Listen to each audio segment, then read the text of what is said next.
Guess what's back? Business and Brews, where real business talk meets real people, and always fueled by a good brew. This time we're going podcast first, bite-sized, insightful, and built for conversations you'll want to share. I'm your host, Matt Pierce, founder and CEO of Immediate, and I'll be sitting down with leaders, entrepreneurs, and friends to talk about leadership, growth, and the stories that make business worth talking about. So grab your favorite brew, pull up a chair, and let's talk business the way it's meant to be talked about. Business and Brews, back, bolder, and better than ever. Hey, everybody. Welcome to another episode of Business and Brews. I'm your host, Matt Pierce. And today we're getting to go back in the vaults to a guy I've known for 15, probably 16 years now, Josh. That's right. And so excited to have Josh on here with me.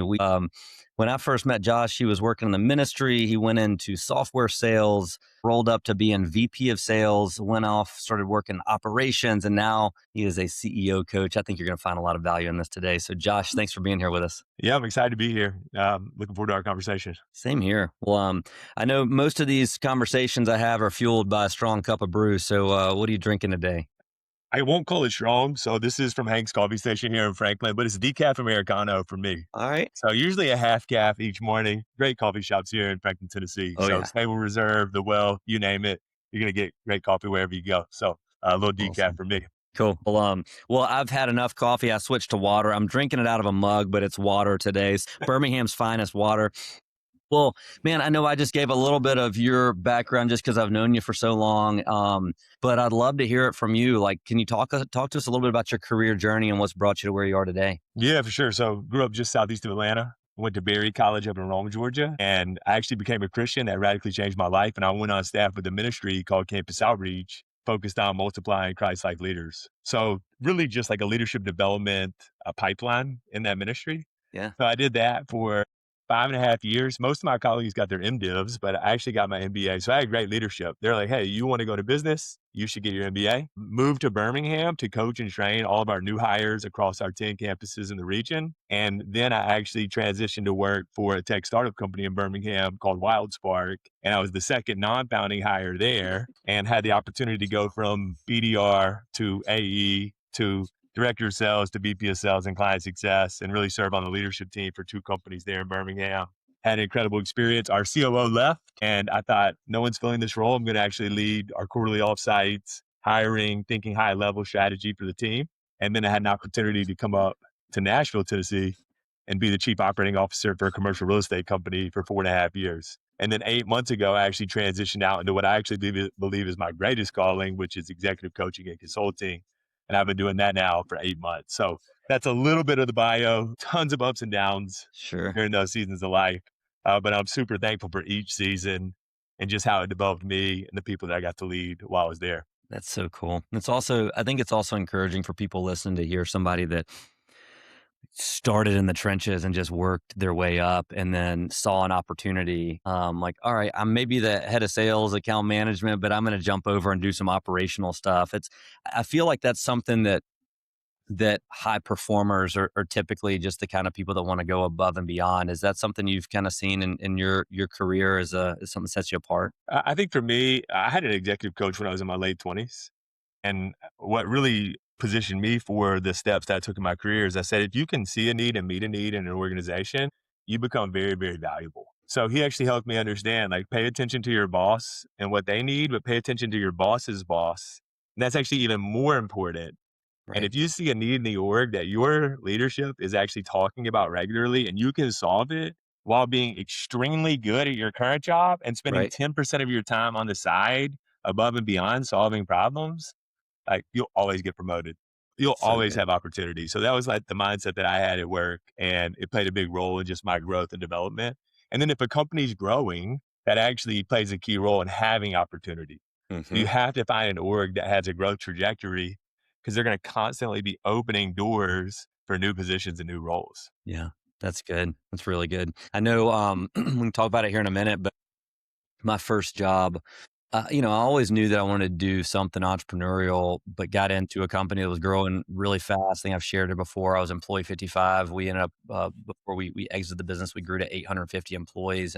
And one of the things that I did was I found out where the CEO parked and I would try to beat him to the office every day. So when he would get into a parking lot at 7:15 in the morning, there was an old beat up Toyota Camry parked right next to him, and he'd go, Amazing. It's "Who's this?" incredible. And then right every day he'd be like, "Man, this Camry's beating me to work," and then he would come in and he'd see like I'm the only guy in the office.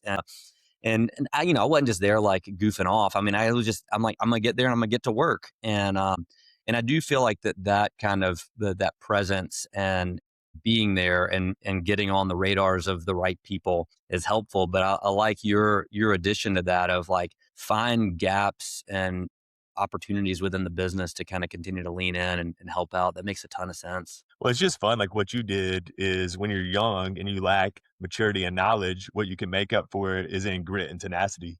Right. So you're just like, I'm just going to show up earlier and put in more hours and put in more reps. And Right. eventually I'll learn the skills that are required to be great at my job.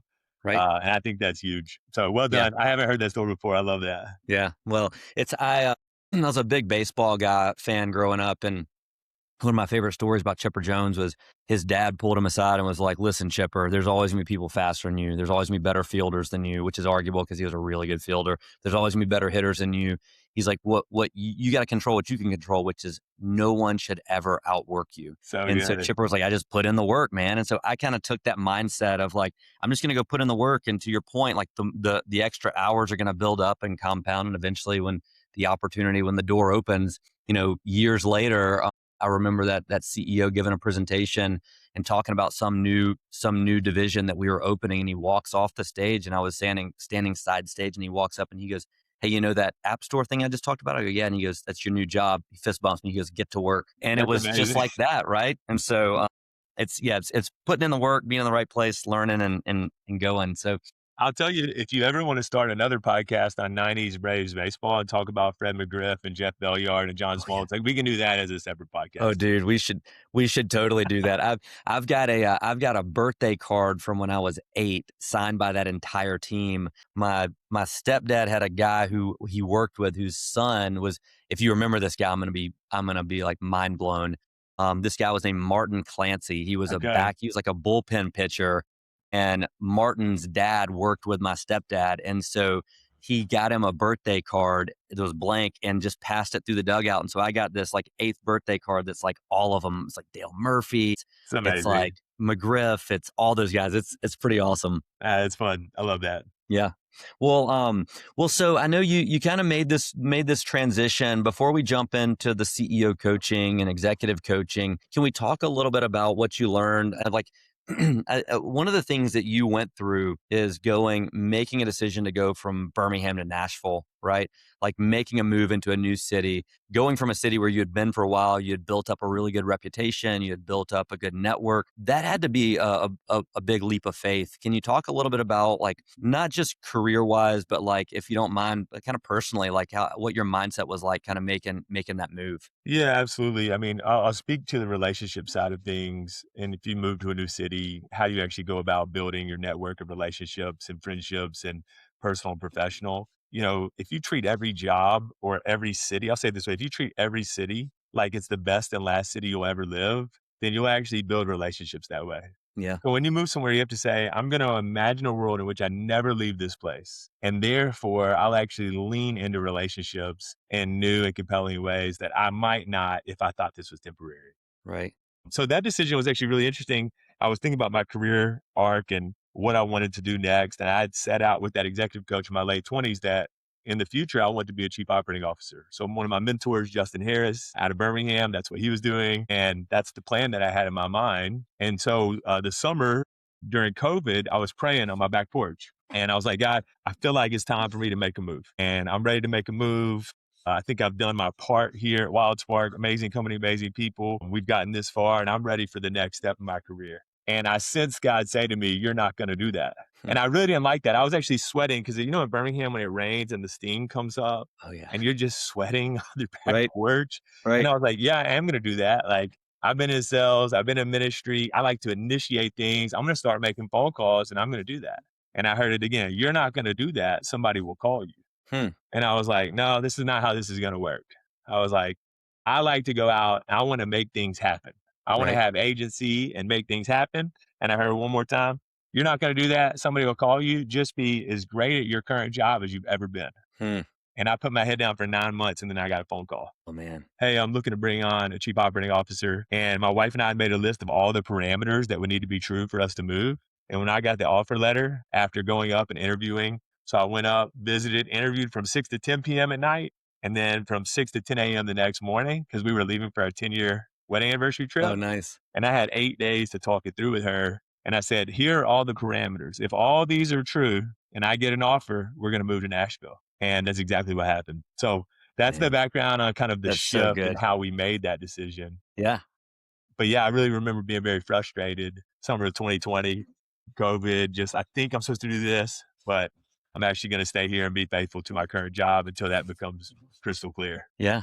Man, that's well, hats off to you for just the patience and faithfulness, right? Like I think that has to be and I'm sure there's a lot of people who have gone through similar things. And my guess is, man, excuse me, my guess is there's been some people who have gone through that and been like, no, I'm going to just keep pushing, and they found themselves in the wrong spot, or it was a round peg in a square hole kind of thing, Yeah. right? And so, like, hats off to you for just being patient, for leaning in waiting for the right thing to come along, and obviously that door was open for a reason. So when you make that transition, you're also going from software sales and operations to operations and commercial real estate. How was that transition? How much do you feel like you carried over with you, and how did you kind of navigate that? Well, the metrics change, but the principles don't.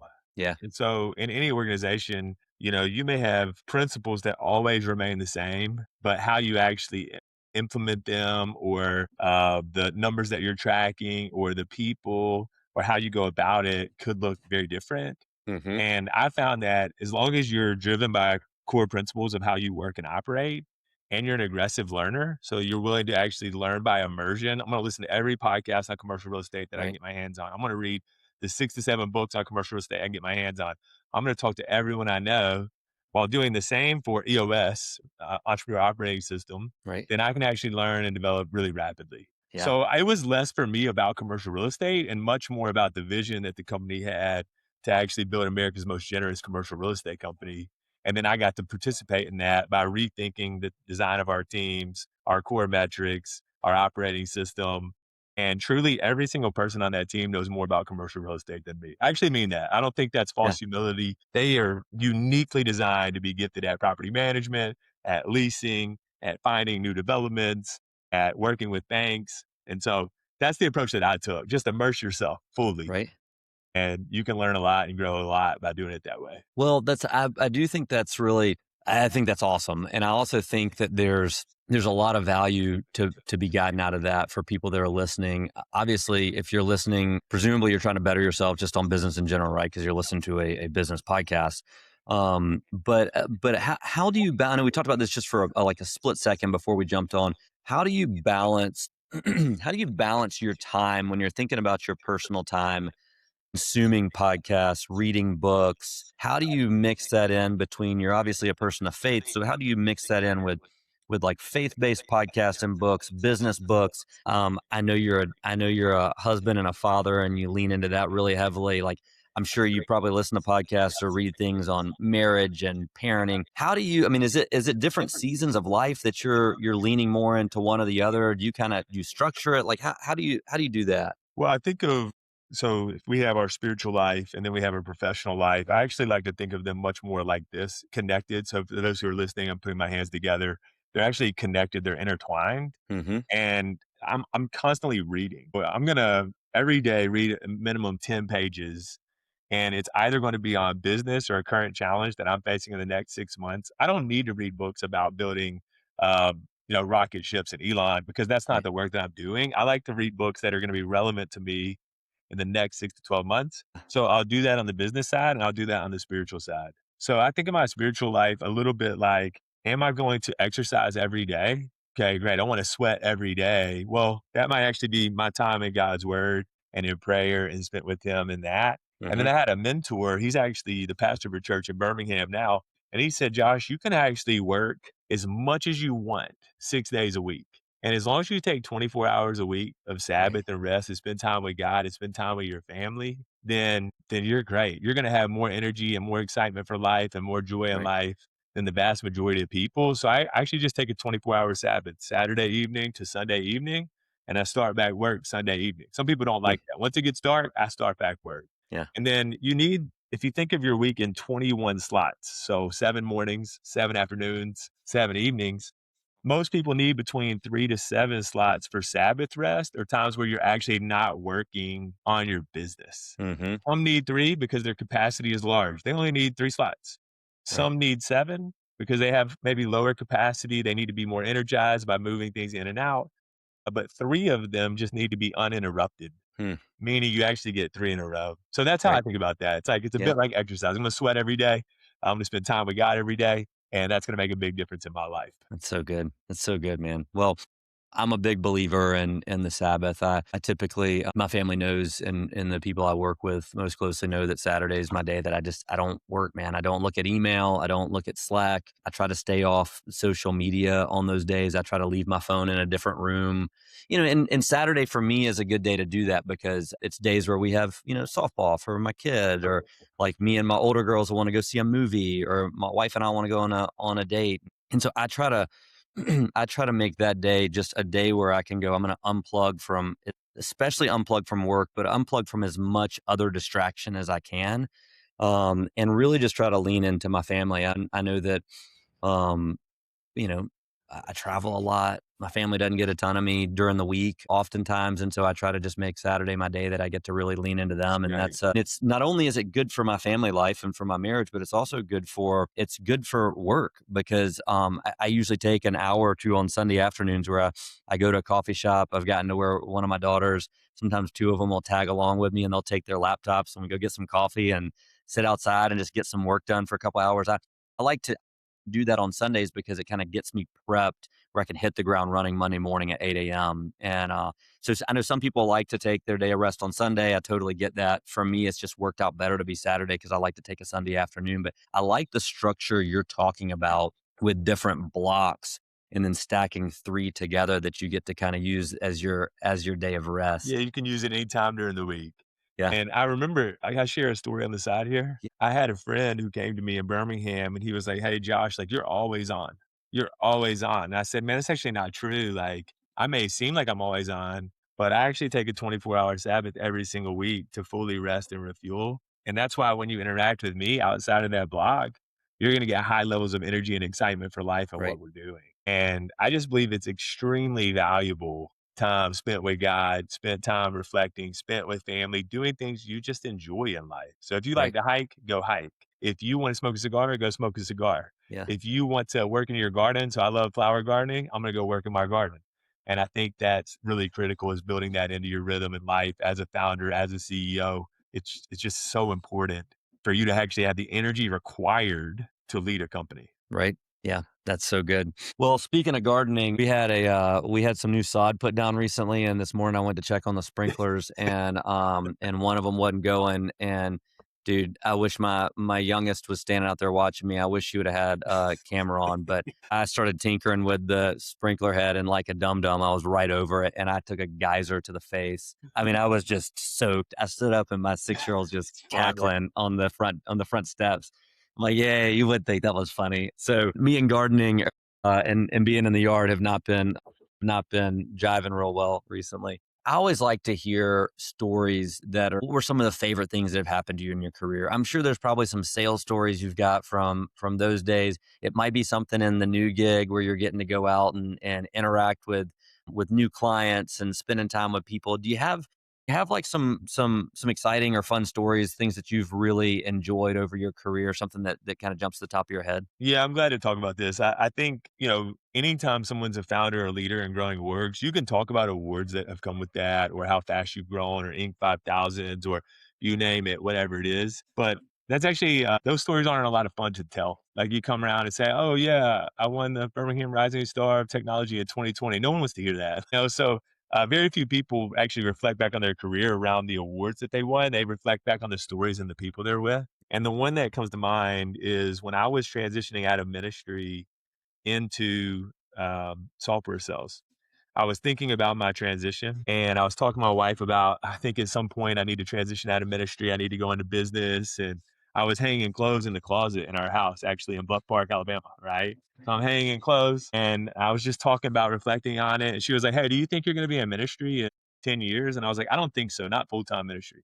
She said, "What about 5 years?" I said, "No, I don't think so." And so she's pregnant. We have one young son and our second's on the way. And she says, "What about 3 years?" And I said, "No, I don't think so." And she said, "You need to figure out what you're going to do with your life." And she just got up and left the room. And so I went in and met with our executive director of the ministry. And I said, "Hey, I don't know when, but at some point this summer, I'm going to transition into business." And I started building relationships with mentors in town in Birmingham. And one of them had started Fire Seeds and Wild Spark, so the recruiting company and then the leadership enablement company. And I met with him at a Waffle House, and I took him my resume, and I was like, "I think you need to hire me to be your first full-time sales leader in the org." And he said, "You know what's really interesting? We're talking about that right now. We're bootstrapping the company. Why don't you come in and interview?" Like Fire Seeds does, I interviewed like 7 times. I went in over and over. They gave me a Right. pitch deck to like come in and pitch it. I met Right. with everybody on their team. I met with the CEO. I met with everyone. Actually, when I was going on a trip with my siblings to North Carolina, the AC in my car had gone out. And I pulled over to the side of the road to hear if they were going to give me the offer letter. So I'm just sweating in the car. It's blazing hot. And they called me and they said, "Hey, we really liked you, but because we're bootstrapping, we can only hire one person. And 3 days ago, we were planning to offer you, but somebody came in with more experience, Hmm. leadership experience and sales experience, and we can't hire you both." I thought, dang, I really felt like this is where I was supposed to be. Like, this Yeah. is the job I was supposed to have, this company, the space that it's in, the leaders I wanted to be around. So I talked to my dad, a couple other people, and I got great wisdom from them. And I went back to them 3 days later and I called them and I said, "Did you really want to hire both of us? Or were you just being kind? Like, if you were just being kind to me and let me down easy, I'll go away forever. Right. Right. But if you really want to hire both of us, are you open to getting creative?" And they said, "Sure, come in." And so I went in and pitched them on working for free, commission only for 90 days. Hmm. And that if the other guy was actually really talented, really gifted, then he would be able to teach and train me, and we could double the speed at which we're accelerating revenue. But if he was the wrong hire and I was the right hire, they would have got one of the hires correct, Right. and we could go from there. And if we were both terrible, they could just let us go. Yeah. And they said, "Sure, we'll do it." And I showed up every day like I worked there. I was 1099, but I showed up every morning, every day like I worked there, and God blessed it. Like, just over and over again, new sales, new relationships, things like this. And the other leader, who's actually really talented, he actually really struggled. And 6 months later, he was gone. Hmm. And so it was a big risk, like with our second son on the way. But I Yeah. just trusted God. This is the path that he has me on, and I'm going to step into this. And I'm sure if it goes poorly, there'll be other options that come about. Right. But I think that's probably my favorite story to share, because there are times where you have to, what's the best way? Make it impossible for them to ignore you, Right. and you just step right into it. So that's a fun story, and thankful for my wife's prodding. Oh yeah.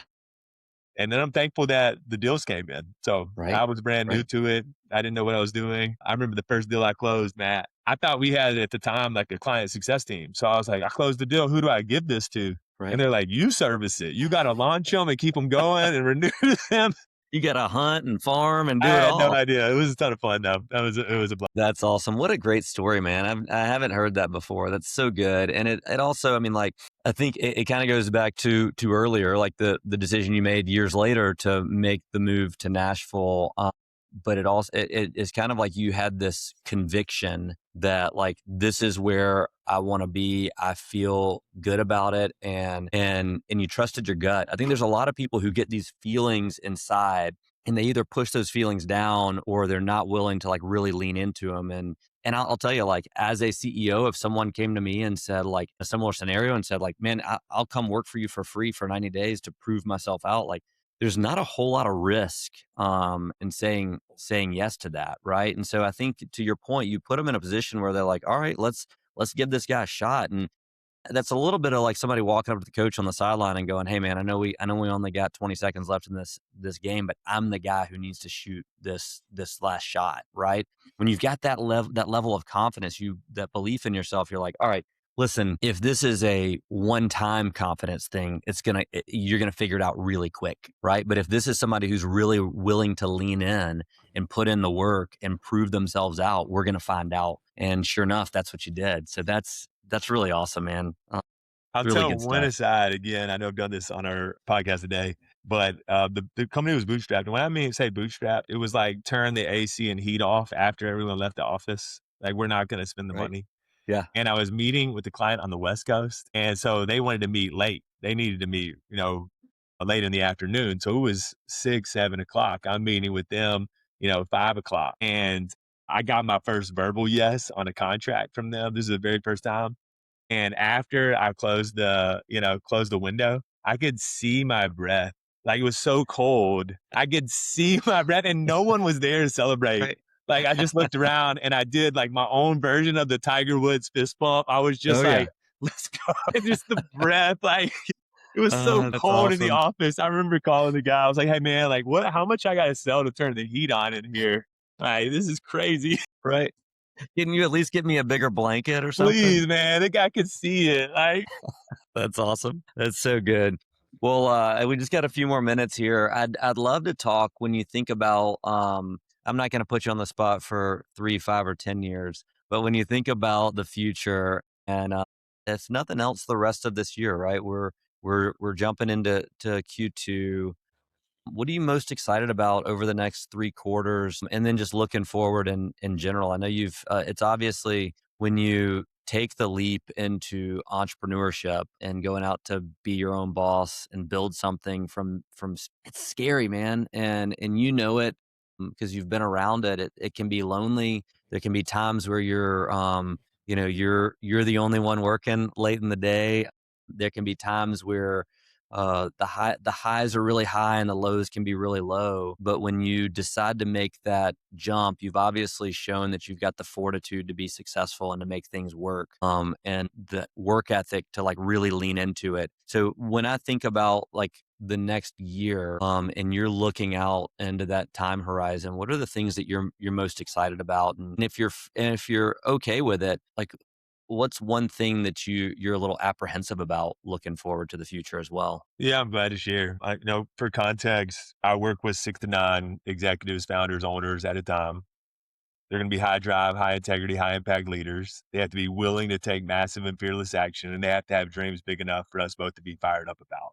So if those things are true, traditionally between 2 million and 120 million top line revenue, more than 5 employees, less than 250. When I think about my business, what I get excited about are the text messages I get when people actually step into their vision for their impossible goals. So when I have clients call me and say, man, you're not going to believe it. We're in the best cash position we've ever been. In 5 years, I haven't seen us in this position. Or, That's hey, awesome. I had to make a really difficult decision and I had to move on from my chief operating officer, or I had to move on from a long-term friend, and your coaching and guidance supported me in that. Or we had to map new growth strategies for our business, and the playbook that we put together in our coaching is working.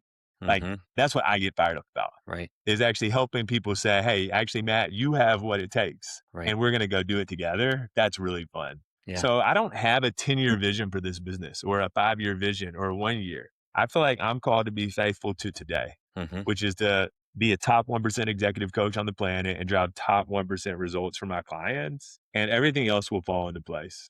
I get excited about that. Yeah. I have visions of launching a newsletter, but I actually feel committed to driving a full client load of 9 clients before I do that.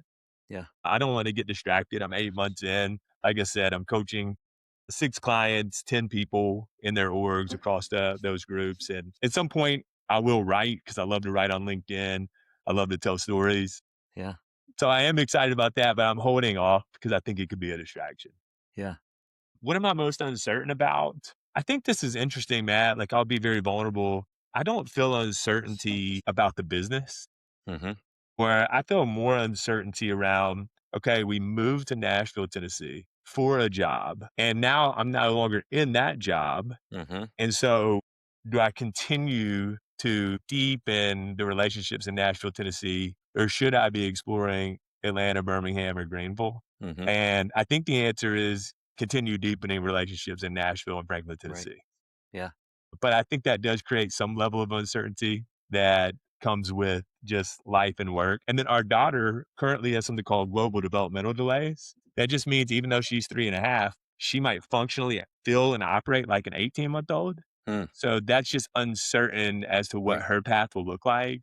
but it's external to my business. So while I feel great, a great foundation internally, there are external uncertainties. Yeah. And I'm open to sharing those because Yeah. actually people often connect through those and understand those. 100%.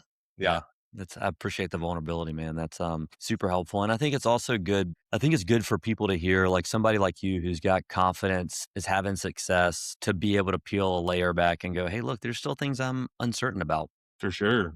And I think there's a lot of false bravado out there. I think there's a lot of people who, you see them, you see what they post on LinkedIn, or you see them out in public, and they're, all sunshine and rainbows. And you go, do they ever feel some of these downs? Do they ever get punched in the gut, or ever have the nights where they wake up at 2 a.m. and stare at the ceiling fan and can't fall back asleep because they're so, like anxious about things? And so I appreciate you sharing that, because I do feel like all of us do have those times. And I think the ones who are best off in the long runs are the ones who recognize that those are small bumps in the road, and that if you remain committed and remain focused, and you're chasing the right thing, you're chasing the thing that you're called to do, that those are all just going to be little pieces of the puzzle that end up coming together, and in actuality will end up making you better in the long run, kind of navigating those things. It's really natural. Like what you shared is accurate. You have to be able to share the weaknesses and the strengths. And I think it's a lot of humans will over index only on the weaknesses and challenges they're facing, or over index only on the strengths of what's going well and how successful things are. Hmm. And I like to index on the truth, just what's true in your life. So, Matt, if you get a big win in your org, I want you to text me and tell me, because you need someone to celebrate the wins with. Right. But if you're facing a challenge in your work, I want you to text me, because I also want to care about the difficulties or the challenges in your life. I will tell myself a bit on the Gallup Strength Finders, though. There's, I think, 34 traits if people are familiar with this. And number 34 for me is empathy. And so actually, I'm glad I have my faith to rely on, because my natural instinct is, what are the facts? And let's just logically map a path to get Right. there. And I really work diligently to lean into that. That, hey, let me actually put myself in their shoes and see how I can come alongside them, highs and lows, which is really critical. And I think you Right. do that well. I think you Thank index you. on the truth, and that's the key. Thanks, man. Appreciate that. This has been great. Well, I know there's a lot more we can dig into. I'll have to have you back on here again at some other point and can chat more. But Josh, thanks for being here today. Really, really good stuff. Yeah, I loved it. Thank you. Appreciate it. All right. Thank you, everybody. We'll see you next week.